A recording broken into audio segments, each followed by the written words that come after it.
You might begin to wonder what it's like to forget what you thought you knew and know what you forgot you could become. Because something inside you already knows how to learn without learning and remember how to remember the parts, the ones scattered like echoes in stormlight, only to reorganize into something stronger, clearer, more complete. As you breathe in that strange familiarity of becoming again, there's something beautifully confusing about the way transformation sneaks up.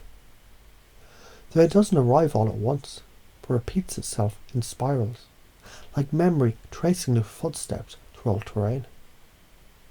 As you focus on combining all these ideas, beliefs and concepts and install them unconsciously, have you ever had the experience of realizing what once held you back was simply waiting to show you how strong you really are?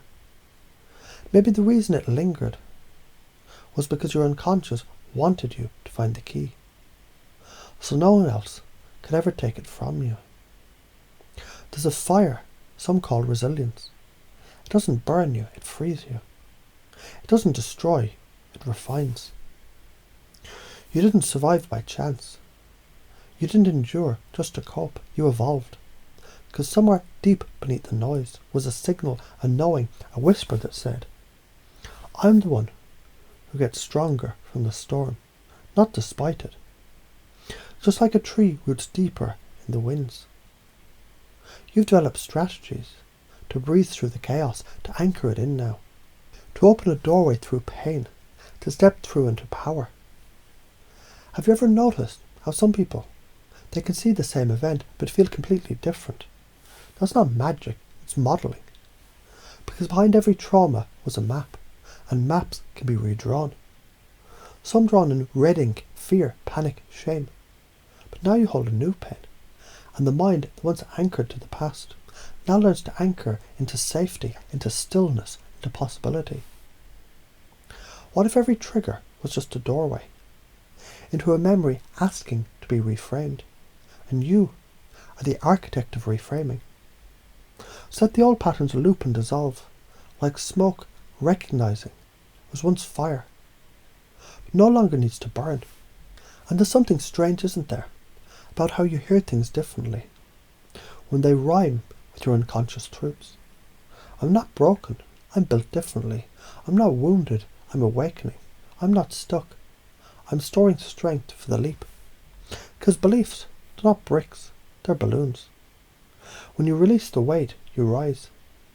You already have the skills, empathy, focus, mindfulness, awareness. They're never missing, only muted by old noise. Now you amplify your own signal. You install the presupposition that your state is sovereign, the resilience. It isn't an act, it's your default code. That healing, it's not a someday, it's a sequence, and the sequence has already begun.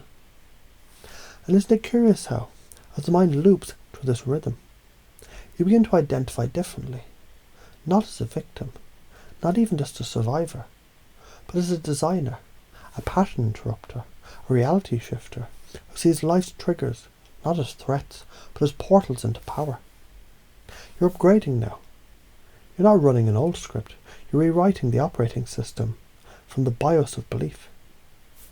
Every behaviour becomes a ritual of resilience. Every thought becomes a spark of sovereignty. Every emotion becomes a teacher that you welcome, not a tormentor you fear. Now you begin to use what once used you. Trauma becomes training. Triggers become tools, and fear becomes fuel. That your unconscious takes all this in.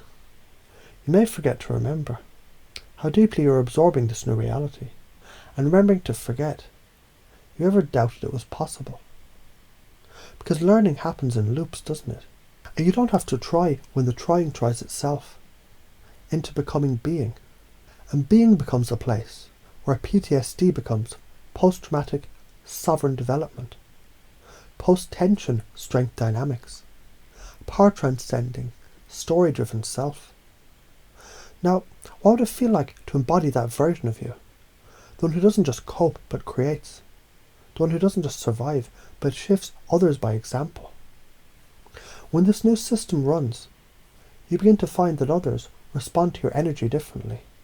You hold a different gaze. You speak with certainty they can't define, but they trust it anyway. You see, beliefs are viruses of the best kind, spread through voice, movement, presence. And now, you're contagious with power. The world shifts because you do, and every word you speak transmits the update to every version of you that ever felt stuck, now unlocked. The change has already begun.